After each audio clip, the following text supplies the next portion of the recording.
Baik, selamat siang. Perkenalkan, nama saya Andre, NIM 1221111015, dosen penggampu Idam Aswar MPD, UAS mata kuliah Inovasi Pembelajaran PPKN. Baik, sini saya akan membacakan soalnya terlebih dahulu. Soal yang pertama, berdasarkan beberapa definisi yang dibentuk, apa saja komponen utama yang dimiliki oleh pendidikan kewarganegaraan menurut Gigi Chogan dan David Kerr? Jelaskan persamaan dan perbedaan utama antara kedua definisi tersebut.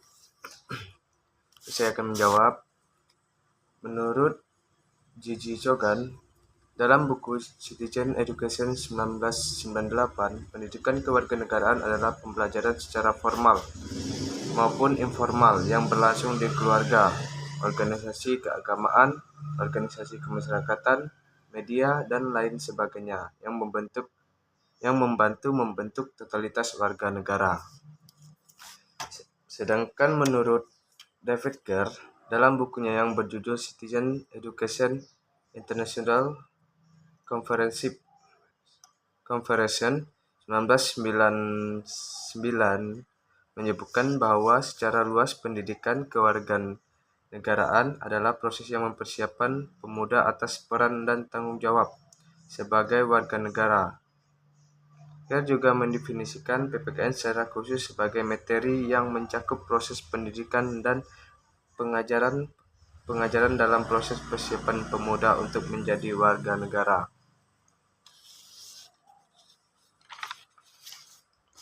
Kesamaan menurut Chogan adalah pembelajaran secara formal maupun informal yang bertanggung jawab di keluarga. Sedangkan David Kerr bahwa secara luas pendidikan kewarganegaraan adalah proses persiapan pemuda atas peran dan tanggung jawab di warga negara.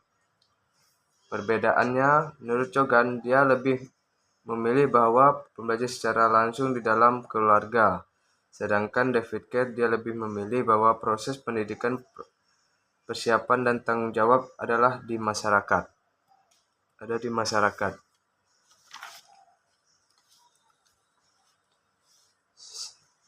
Soal yang nomor 2, bagaimana inovasi dalam pembelajaran PPKN dapat diterapkan dalam praktik di kelas?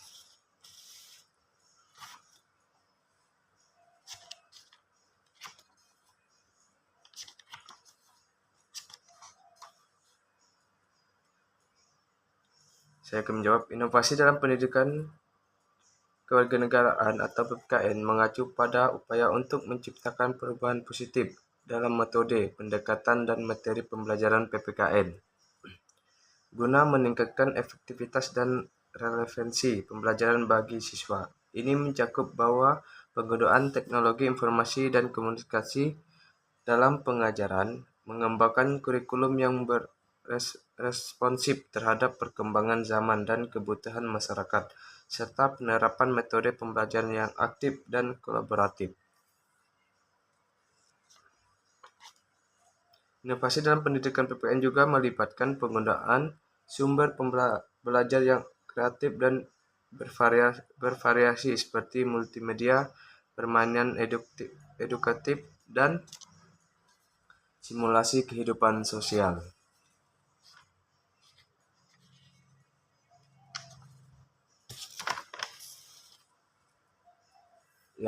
Soal yang nomor 3, perbandingan definisi inovasi menurut Joseph Hofstadter dan Roger Evert.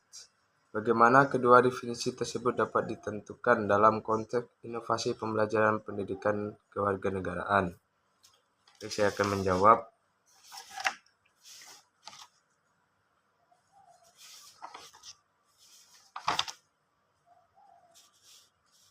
Menurut Joseph, seseorang ekonom Australia, inovasi merupakan proses yang melibatkan penciptaan atau penerapan ide-ide baru, produk-produk baru, atau cara baru untuk memenuhi kebutuhan yang ada di masyarakat.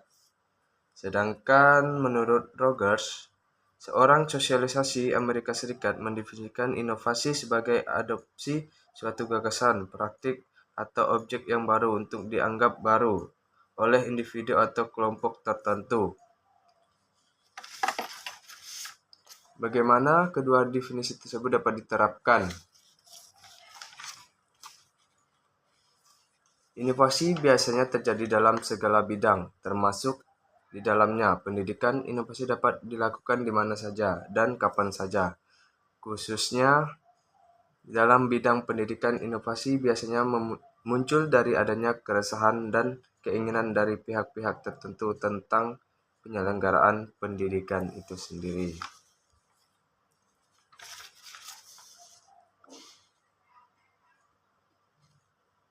Baik, saya akan membacakan soal yang nomor 4. Jelaskan manfaat pembelajaran berbasis proyek dalam pendidikan kewarganegaraan dan bagaimana contoh proyek yang dapat diterapkan di kelas untuk meningkatkan pemahaman siswa tentang demokrasi.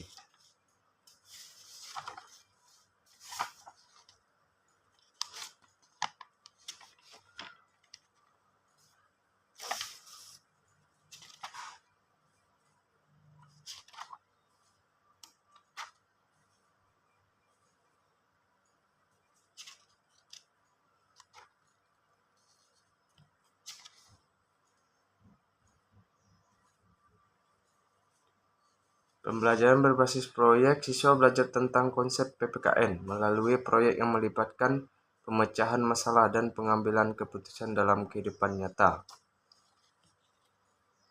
Contohnya sendiri, yang pertama itu membuat poster tentang pentingnya partisipasi masyarakat dalam pemilu. Yang kedua, melakukan penelitian tentang sejarah perjuangan kemerdekaan Indonesia. Terus yang ketiga, mengadakan simulasi sidang parlemen tentang suatu isu tertentu.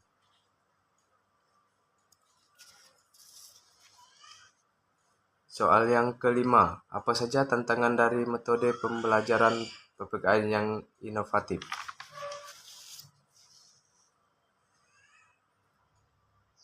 Tantangannya adalah guru harus aktif agar siswa mampu menerima pembelajaran dan guru juga lebih dituntut kreatif untuk lebih memaksimalkan desain pembelajaran akan lebih menarik untuk siswa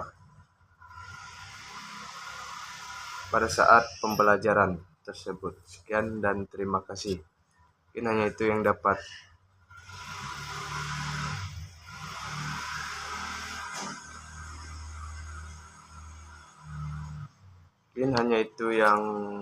jawaban dari saya. Sekian dan terima kasih. Selamat siang.